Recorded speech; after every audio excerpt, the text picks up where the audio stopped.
Hello students, welcome to MS School, Standard 12th, Subject English, Lapwing, Supplementary Reader છે એમાં આપણે જોવાના છીએ આજે read 13 I keep my tryst with Everest. ટૂંકમાં આ રીડનો પરિચય મેળવી લઈએ તો આ જે રીડ છે એમાં બચેન્દ્રી પાલ કે જે દિવસે માઉન્ટ એવરેસ્ટ સર કરનાર ભારતની પ્રથમ મહિલા બનવાનું એમણે ગૌરવ પ્રાપ્ત કરેલું હતું એનું વર્ણન છે આ રીડમાં કરવામાં આવેલું છે. જોઈએ રીડનો પરિચય તો બચેન્દ્રી પાલ છે એ સવારે વહેલા ઉઠે અને તેમના સાથી એંગ દોરજી સાથે પર્વતારોહણ છે શરૂ કર્યું. એંગ દોરજી છે એ ઓક્સિજન વગર જ ચડવાના હતા અને એને લીધે એમના પગ છે ખૂબ જ ઠંડા થઈ જતા. તેઓ સમિટ કેમ્પ પર રાત્રિ છે એ ત્યાં રાત્રિ પસાર કરવાનું એ ટાળવા માંગતા હતા. એટલે એક જ દિવસમાં સાઉથ કોલોનીથી શિખર પર જવું અને પાછું પરત આવવું એ ખરેખર ખૂબ જ થકવી નાખે એવું અને જટિલ હતું. એટલે સવારે 6:30 વાગે એંગ દોરજી અને બચેન્દ્રી પાલ છે એ સાઉથ કોલોનીથી બહાર નીકળે છે અને ત્યારે પૂર્ણ અજવાસ છે હોય છે, ઠંડી પણ સાથે બહુ જ હોય છે અને તેઓ બંને છે દોરડા વગર ચડ્યા. બરફમાં ઘોંચવાની જે કુહાડી હોય છે જેને આપણે જે એક્સ કહે છે વાવે છે તો એ કુહાડીનો ઉપયોગ છે એ લોકોને કરવો પડતો હતો અને મિનિમમ એ લોકો 2 કલાક કરતાં પણ ઓછા સમયમાં તેઓ સમિટ કેમ્પ પહોંચી ગયા. લહાટુ છે એ એમની પાછળ જ આવ્યો જે નાયલોનનું એક દોરડું લાવ્યો હતો. એંગ દોરજી અને બચેન્દ્રીએ છે દોર્યું છે બંનેને વીંટાળ્યું અને લહાટુ દોરડું પકડી અને ચાલતો હતો. લહાટુએ બચેન્દ્રીના રેગ્યુલેટર પર ઓક્સિજનનો પ્રવાહ વધાર્યો અને જેમ જેમ ઊંચાઈ ઉપર જતા હતા એમ પૂરજોશથી ચક્રાકાર છે વાય અને એના પવનથી ખુલ્લી આંખોએ જોવું લગભગ અશક્ય થઈ પડતું હતું. બરફની કુહાડી ઊંડે સુધી લોકો ખૂપાવી તેના મથાળે કમરપટ્ટો બાંધીને સુરક્ષિત છે લોકોને રાખવું પડતું હતું. દક્ષિણી શિખર અને હિલેરીની કેળી તરીકે જાણીતા ભાગ વચ્ચેનું ચઢાણ કેટલા અંશે છેતરામણું હતું. લક્ષ્ય નજીક હતું અને સૂર્યની ગરમીને લીધે બરફ છે એ થોડો પોચો થયો અને એને કારણે અગાઉ કરતાં જે ચઢાણ હતું એમનું એ જે મુશ્કેલ હતું પહેલાં એના કરતાં અત્યારે થોડું સરળ બન્યું અને થોડાક ડગલા છે એ આગળ જ બચેન્દ્રી પાલ જોવે છે તો 2-4 મીટર પછી ક્યાંય આગળ ચઢાણ ન હતું. એટલે કે તે એવરેસ્ટની એકદમ એના લક્ષ્યની એકદમ નજીક પહોંચી ગયા હતા અને 23 મે 1984ના દિવસના બપોરે બરાબર 1:07 કલાકે બચેન્દ્રી પાલ છે એ એવરેસ્ટ શિખરે ઊભા હતા અને આ સિદ્ધિ મેળવનાર ભારતની સર્વપ્રથમ મહિલા છે પોતે બન્યા હતા. તો ચાલો હવે આપણે રીડ સમજવાની કોશિશ કરીએ. I got up at 4 in the morning, melted snow and brewed tea. Brewed એટલે કે બનાવવી, પ્રિપેર કર્યું, બનાવવું, બરાબર છે. તો શું કહે છે કે મેં સવારના 4 વાગે ઉઠી બરફ પીગાળ્યો અને ચા બનાવી. After a light breakfast of few biscuits and half a slab of chocolate. બરોબર કે શું કહે છે સ્લેબ એટલે કે ટુકડો, હાફ એટલે કે અડધો, ચોકલેટનો અડધો ટુકડો અને થોડાક બિસ્કિટનો હળવો નાસ્તો લીધા પછી I left my tent at around 5:30 am. હું સવારના લગભગ 5:30 વાગ્યે મારો તંબુ છોડી જવા નીકળી. Ang Dorji was standing outside. Ang Dorji કે જે એમના સાથીદાર હતા એ ક્યાં હતા તો કે બહાર ઊભા હતા. No one else was about. આસપાસ બીજું કોઈ ન હતું. Ang Dorji was going to climb without oxygen. Ang Dorji પ્રાણવાયુ સિવાય જ ચઢવાના હતા. ક્લાઇમ્બ એટલે કે ચડવું. But because of this his feet would get very cold. પણ આ કારણને લીધે જ એમના ફીટ એટલે કે એમના પગ છે ખૂબ જ વેરી કોલ્ડ એટલે કે ખૂબ જ ઠંડા થઈ જતા. He thus wanted to avoid long exposure at heights a night at a summit camp. આથી તેઓ ઊંચાઈ ઉપર લાંબો સમય બહાર રહેવાનું અને સમિટ કેમ્પ પર રાત્રિ ગાળવાનું છે અથવા રાત્રિ રોકાવાનું છે એ લોકો શું કરતા હતા તો કે એને અવોઇડ એટલે કે એ ટાળવા માગતા હતા. He had therefore to either get to the peak and back to the south colony the same day or abandon the attempt. બરોબર છે, attempt. શું કહે છે એ કે he had therefore to either get the peak, કાં તો શિખર ચડી જવું પડશે અથવા back to the south colony to the same day, અથવા તો તે જ દિવસે સાઉથ કોલોની દક્ષિણ કોલોનીએ છે એને પરત ફરવું પડશે. ઓર એબડન ધ એટેમ્પ્ટ, અથવા તો એબડન્ટ એટલે કે છોડી દેવું પડશે, અટેમ્પ્ટ એટલે કે પ્રયત્ન. બરોબર છે કે એની પાસે શું હતું, તો કે એની પાસે ઓપ્શન હતા કે કાં એને શિખર ચડી જવું પડશે, કાં એ જ દિવસે પાછું સાઉથ કોલોની એ લોકોને એને પરત આવવું પડશે, અથવા તો એમનો આ પ્રયત્ન છે એ જ એને છોડી દેવો પડશે. He was need to start immediately and ask if I would like to go with him. બરોબર છે. ની મતલબ કે તત્પર. તેઓ તરત જ પ્રયાણ શરૂ કરવા છે એ તત્પર હતા અને મને પૂછ્યું કે શું મને તેમની સાથે આવવું ગમશે. Going to the top from the south colony and back in a day would be strenuous and tough, and there was the risk of Angdorji turning back if his feet get too cold. બરોબર છે કે એક જ દિવસમાં south કોલોનીથી શિખર ઉપર જવું, બરોબર છે, going to top from the south colony and back in the day would be strenuous and tough, બરોબર છે, અને એ પણ કેવું કે પરત આવવું, આપ્યું છે ને પાછું કે બેક ઇન ધ ડે, અને એ જ દિવસે પરત આવવું એ ખરેખર થકવી નાખે તેટલું જ મુશ્કેલ હતું. And there was a risk of Angdorji turning back if his feet go to cold. અને એ પણ એક જોખમ હતું કે જો એંગદોરજીના પગ ખૂબ ઠંડા પડી જશે તો તેઓ પણ પરત છે આવી જાય. I, however, had full confidence in Angdorji as well as in my stamina and climbing capacity. બરોબર છે, શું કહે છે, કેપેબિલિટી. શું કહે છે, જો કે હાવેવર મતલબ કે જો કે મને એંગદોરોજીમાં વિશ્વાસ હતો, કોન્ફિડન્સ એટલે કે વિશ્વાસ હતો, એટલું જ નહીં, કઠિન પરિસ્થિતિનો સામનો કરવાની મારી શક્તિમાં અને ચડવાની મારી ક્ષમતામાં એમને પૂર્ણ વિશ્વાસ હતો. સ્ટેમિના મતલબ કે એનો શક્તિ, કેપેબિલિટી એટલે કે એમની ક્ષમતા. Besides no one else was ready to move at that time. બરોબર, તદુપરાંત તે સમયે કોઈ બીજા લોકો છે એ ચઢાણ માટે તૈયાર ન હતા. આગળ જોઈએ. At 6:20 when Angdorji and I stepped out from the south call, it was a perfect day. બરોબર છે કે સવારે 6:20 વાગ્યે જ્યારે એંગદોરોજી અને હું સાઉથ કોલોનીથી બહાર નીકળ્યા, બરાબર, I stepped out from the south કોલોનીથી અમે બહાર આવ્યા. It was a perfect day, ત્યારે પૂર્ણ અજવાસ થઈ ચૂક્યો હતો. There was a gentle breeze but the cold was intense. બરોબર છે કે ત્યાં છે જેન્ટલ એટલે કે હળવો છે, બ્રીઝ એટલે કે પવન વાતો હતો, પણ કોલ્ડ વોઝ ઇન્ટેન્સ. બરોબર, ઇન્ટેન્સ એટલે કે અહીંયા તીવ્ર, પણ છે ઠંડી છે એ તીવ્ર અથવા તો સખત હતી.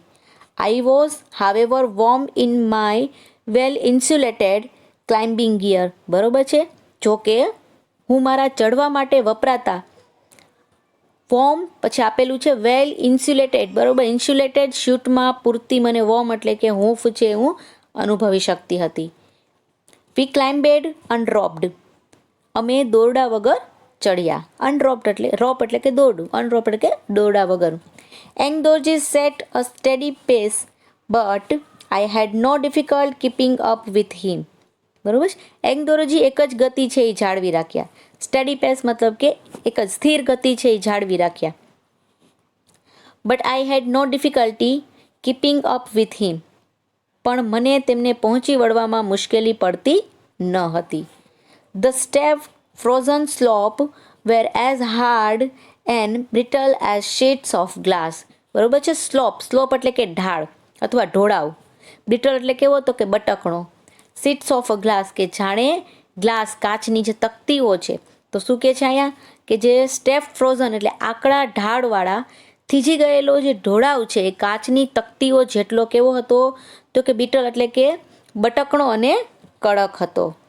વી had to use the ice axe. બરોબર છે, અમારે બરફમાં ઘોંચવાની કુહાડીનો છે ઉપયોગ કરવો પડતો. And I had to kick really hard to get the front of teeth the crampons મતલબ કે ખીલીઓ. આપણે જે કહીએ ને કે જોયું હોય છે કે to bite into the frozen surface. બરોબર છે, અને થીજી ગયેલી સપાટી, ફ્રોઝન સરફેસ મતલબ કે થીજી ગયેલી સપાટીમાં બરફમાં ચાલવાના બૂટની નીચેના ખિલ્લાઓને બરફમાં ખૂંપાવવા પગથી વધારે છે એ દબાણ છે એ આપવું પડતું હતું. I had to kick really hard. બરોબર છે. કિક એટલે અહીંયા કોઈને લાત મારવી નહીં, પણ કિકના અહીંયા શેના કયા મતલબમાં છે તો કે પગથી સતત અથવા જોરથી છે એ દબાણ આપવું પડતું હતું. શું કામ તો કે એના જે front of the teeth the crampon of bite into the frozen surface. Frozen મતલબ કે થીજી ગયેલી સપાટીમાં. ક્રેમ્પન્સ મતલબ કે ખિલ્લાઓ, કે જે બૂટની નીચે જે ખિલ્લાઓ જે રાખવામાં આવેલા હતા એ ખિલ્લાઓથી બરફમાં ખિલ્લાઓ છુપાવવા માટે એમને પગ ઉપર છે દબાણ આપવું પડતું હતું. I took every step very deliberately on the dangerous stretches. બરોબર છે. ડિબ્રેટલી એટલે થશે સાવધાનીપૂર્વક. અહીંયા શું કહે છે અહીંયા કે ડેન્જરસ એટલે કે જોખમ, કે તે ભયંકર ઢોળા ઉપર હું દરેક ડગલું છે ખૂબ જ ઈરાદાપૂર્વક અથવા તો સાવધાનીપૂર્વક લેતી હતી. આગળ જોઈએ. In less than 2 hours we reach the summit camp. બરોબર છે. અને 2 કલાકથી પણ ઓછા સમયમાં છે અમે સમિટ કેમ્પ છે એ પહોંચી ગયા. Ang Dorji looked back and asked if I was tired. બરોબર છે. એંગ દોરજી ફરીને જોયું અને મને પૂછ્યું કે હું થાકી ગઈ હતી કે કેમ. આઈ રિપ્લાઇડ નો. બરોબર છે. અને મેં જવાબ આપ્યો નો ધીસ સરપ્રાઇઝ એન્ડ ડિલાઇટ. બરોબર છે. અને કેવી રીતે એ પણ આનંદ અને આશ્ચર્યની વચ્ચે છે મેં છે એ જવાબ આપ્યો. He told me that early summit party had taken 4 hours to reach the summit camp and added that if we could keep our present pace, we would be on the summit by 1 AM. બરોબર છે. અને શું કહે છે, અને તેમણે મને કહ્યું, he told me, બરોબર છે, તેમણે મને કહ્યું that early summit party had taken 4 hours to reach the summit camp. બરોબર છે કે અગાઉની ચઢાણ ટુકડીએ છે સમિટ કેમ્પ પહોંચતા 4 કલાક લીધા હતા. અને એમને આગળ છે એ પણ કહ્યું એડેડ ધેટ. બરોબર. અને આગળ એને કહ્યું if we could keep our present pace. બરોબર. અને જો આપણે આ જ ગતિ છે એ પકડી રાખીએ તો we would be on the summit cap by 1 PM. તો બપોરે 1 વાગ્યા સુધીમાં શિખર પર પહોંચી જઈએ. બરોબર છે. આવું કોણ કહે છે તો કે જે એંગ દોરજી છે એ આપણા જે બચેન્દ્રી પાલ છે એમને કહે છે. લહાટુ was following us and caught up with us when we rested below the south summit. લહાટુ અમારી પાછળ જ આવતો હતો અને જ્યારે અમે દક્ષિણ શિખરના નીચેના ભાગમાં છે રેસ્ટ મતલબ કે આરામ કરતા હતા ત્યારે છે એ અમને પહોંચી વળ્યો. After drinking some tea we moved on. બરોબર છે. થોડીક ચા પીધા બાદ અમે આગળ ચાલતા. Lhatu had brought a nylon rope.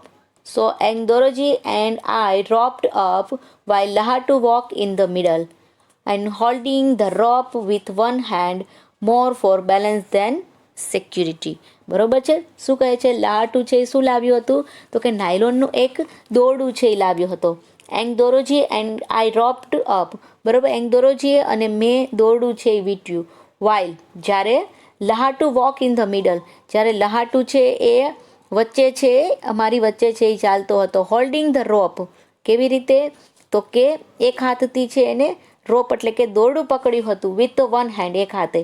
More four balance than security. બરોબર છે. લહાટુ સલામતી કરતા તો વિશેષ સંતુલન જાળવવા માટે એને એક હાથે શું કરતો દોરડું પકડી અને ક્યાં ચાલતા હતા તો કે છે ઇન ધ મિડલ એટલે કે જે એંગદોરજી અને બચેન્દ્રી પાલની મિડલમાં છે એ લોકો મતલબ લહાટુ છે એ ચાલતો હતો. આગળ જોઈએ. Lahatu noticed that I had been climbing with oxygen at about 2.5 liters per minute, again the normal for these heights. બરોબર. લહાટુએ નોટિસ એટલે કે ધ્યાનમાં લીધું અથવા તો નિરીક્ષણ કર્યું ધેટ કે આઈ હેડ બીન ક્લાઇમ્બિંગ વિથ ઓક્સિજન કે જે હું ઓક્સિજન એટલે કે પ્રાણવાયુ સાથે છે ચઢાણ કરી હતી at about 2.5 liters per minute કે 1 મિનિટના લગભગ 2.5 લીટર પ્રાણવાયુના વપરાશથી હું ચઢાણ કરી રહી હતી. અગેન્સ્ટ એને બદલે the normal for this heights. બરોબર છે. એને બદલે આટલી ઊંચાઈએ સામાન્ય રીતે પ્રતિ મિનિટ 4 લીટર છે એ ઓક્સિજન છે એનો ઉપયોગ થવાને બદલે એનો વપરાશ કરવાને બદલે હું માત્ર 2.5 લીટર પ્રાણવાયુના પ્રવાહે છે ઓક્સિજનનો વપરાશ કરી રહેલી હતી. After he increase the oxygen flow. બરોબર છે કે મારા પ્રાણવાયુનો પ્રવાહ વધાર્યો ઓન માય રેગ્યુલેટર, મારા રેગ્યુલેટર પરથી મારા પ્રાણવાયુનો પ્રવાહ વધાર્યો. I found even the steeper stretches comparatively easy. બરોબર છે. ત્યારબાદ મારા આકરા ચઢાણો પણ પ્રમાણમાં છે મને સરળ લાગ્યા. Beyond the south summit the bridge increased. બરોબર છે કે સાઉથ સમિટ જે દક્ષિણ શિખરથી આગળ જતા પવનના છે ઇન્ક્રીઝ એટલે કે પવનનો જે સુસવાટા છે એ વધ્યા. At that heights the eddies of strong winds whipped up the powder snow, reducing visibility to nil. બરોબર છે. ઊંચાઈ ઉપર પૂર જોશે જે આપણે એન્ડીઝ બરોબર છે કે ચક્રકાર પવન છે એના હિમકણોની એવી ચાદર ઉછાળતો હતો કે ખુલ્લી આંખે જોવું લગભગ અશક્ય થઈ પડતું. On a many occasions, I had to get into the crouching position. અને ઘણી વખત છે મારે ક્રાઉચ આપણે જેને કહી શકાય ને બાખોડિયા ભેર અથવા તો સાવ નમી જવું કે મારે નમી જવું પડતું હતું, પીઠના બળે છે એ નમી જવું પડતું વિથ માય બેક બરોબર પ્રીતના બળે to the outlet of the ice wind saturated with the fine particles of borne dry powder snow. બરોબર છે. ઘણીવાર હાડકાના ચૂરા જેવા સૂક્ષ્મ હિમકણોથી સારી રીતે ભીંજાયેલા બરફ છે એના પવનના જે હુમલો છે બરોબર છે આક્રમક ઓનસ્લાઉટ મતલબ કે આક્રમક હુમલાની સામે મારે છે શું કરી જવું હતું કે ક્રાઉચિંગ પોઝિશનમાં છે એ આવી જવું પડતું હતું. It was terrifying to stand erect on a knife edge ridges with the sheer drop on either side. બરોબર છે. બંને બાજુ તીવ્ર ઢોળાવ હોય તેવી છરીની ધાર સામે સાંકડી ઊભી પટ્ટી પર ટટ્ટાર ઇરેક્ટ એટલે કે ટટ્ટાર ઊભું રહેવું એ ખરેખર ટેરિફાઈંગ એટલે કેવું તો કે ભયજનક છે એ હતું. I had to dig my ice axe deep. બરોબર છે કે મેં મારી બરફની કુહાડી છે ઊંડે સુધી ખૂંચાડી અથવા ખૂંપાવી. And secure myself by attaching the waist strap to the ice axe head. બરોબર છે. કેવી રીતે શું કરે છે એ તો કે મેં મારી બરફની કુહાડી છે ઊંડે સુધી ખૂંપાવી અને તેના મથાળે કમરપટ્ટો બાંધીને મેં મારી જાતને કેવી કરી લીધી સેક્યુર બરોબર એટલે કે સુરક્ષિત કરવી પડતી હતી. There was some tricky climbing between the south summit and what is the popular known as Hillary step. બરોબર છે કે દક્ષિણ શિખર અને હિલેરી કેડી તરીકે જાણીતા ભાગ વચ્ચેનું ચઢાણ બંને વચ્ચેનું ચઢાણ ઘણા અંશે ટ્રિકી એટલે કે ઘણું છેતરામણું છે એ હતું. Angdorji and Lhatu were already over it. Angdorji અને લહાટુ ક્યારના તેના પર ચડી ગયા હતા. But I was still negotiating its vertical face when Angdorji gesticulated towards the top. બરોબર. જેસ્ટિટ્યુલેટ મતલબ કે ઈશારો. શું કહે છે કે એંગદોરોજી અને એ બંને તો ક્યારના ઉપર ચડી ગયા હતા. હજુ હું તેની શિરોલંબ ઊંચાઈને તાકતી ચડવાનું વિચારતી હતી એ સમયે એંગદોરોજીએ શિખર તરફ ઇશારો કર્યો. I was thrilled. હું રોમાંચિત થઈ ઉઠી. The goal was near. લક્ષ્ય સાવ નજીક હતું. વિથ અ રિન્યુડ વિગર એટલે કે જુસ્સો. I was on the top the step in the second. બરોબર છે કે હું જુસ્સાથી સેકન્ડમાં જ એ ટોચ ઉપર પહોંચી. The sun had made the snow soft and climbing was easier here than it had been earlier. બરોબર છે કે સૂર્ય છે એની ગરમીથી બરફ છે એ પોચો થયો હતો અને અહીં અગાઉ કરતાં ચઢાણ છે કેવું બની ગયું થોડું સરળ હતું. We trudged in the heavy powder snow for some time. થોડો સમય હિમકણોના જે મોટા થર છે એને અમે ખૂંદતા ચાલતા ગયા. ટ્રગેડ મતલબ કે ખૂંદતા ચાલતા ગયા. Then the gradient started easing off noticeable. બરોબર છે. અને પછી તો દેખથી ઢાળ સરળ છે એ બનતો ગયો. A few step later I saw that after only a couple of metres there was no upward climb. થોડા ડગલા બાદ મેં જોયું કે 2-4 મીટર પછી તો આગળ ઉપર ક્યાંય ચઢાણ ન હતું. The slope plunged steeply down. બરોબર છે. અને શું કે છે the slope plunged steeply down, અને ઢાળ એકદમ નીચે ઉતરી જતો હતો. માય હાર્ટ સ્ટૂડ સ્ટીલ, મારું હૃદય એકાદ ક્ષણ છે એ ધબકારો ચૂકી ગયું હતું. It dawned on me that success was within reach, બરોબર છે. અને હું અતિશય આનંદિત થઈ ઉઠી હતી કે સફળતા હાથ વેતમાં જ હતી, મતલબ કે સફળતા છે માત્ર એક જ કદમ છે એ દૂર હતી. And at 1:07 PM on a 3 May 1984, I stood on the top of Everest, the first Indian woman that have done so. બરોબર છે. અને મેની 23 તારીખે 1984ના દિવસે બપોરે બરાબર 1:07 હું એવરેસ્ટના શિખરે ઊભી હતી. અને આ સિદ્ધિ મેળવનાર ભારતની સર્વપ્રથમ મહિલા એટલે કે આપણા બચેન્દ્રી પાલ. તો આપણે જોઈ શક્યા કે કોઈ પણ કાર્ય છે જો તમે એકવાર ધારી જ લો, ભલે મુશ્કેલીઓ આવશે પણ એ મુશ્કેલીઓને પણ જો તમે પાર કરો છો તો તમે તમારું ગોલ સુધી પહોંચવા માટે તમને કોઈ જ રોકી શકતા નથી. આની સાથે જ આપણું આ રીડ છે એ અહીં કમ્પ્લીટ થાય છે.